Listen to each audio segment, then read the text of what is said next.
Այսօրվա լրահոսը փակեց ԿՊԱ-կան պատգամավոր Վիլեն Գաբրիելյանը իր հրաժարականով։ Գրել է, թե կիրակի օրը Գյումրիում իր պահվածքը, երբ հայհոյել էր, վիրավորել էր լրագրողներին, լինելով հարբած վիճակում, վայել չէ Հայաստանի ազգային ժողովի պատգամավորին։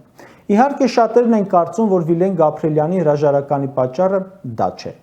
Լրագրողներին վիրավորելու համար Նիկոլը ոչ մի պատգամավորի գործից չի հանել։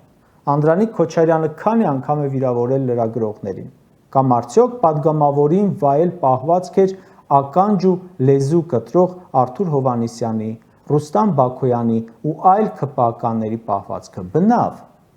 ԿՊԱ-կանները մեկ անգամ չէ, որ հակաէթիկական, հակաբարոյական, հակահիգիենիկ քայլերով են փայլում։ Վիլեն Գաբրիելյանի հրաժարականը ամենայն հավանականությամբ կապված է բերանից թռցրած մի ամբողջ նախադասության հետ, այն է 2026-ին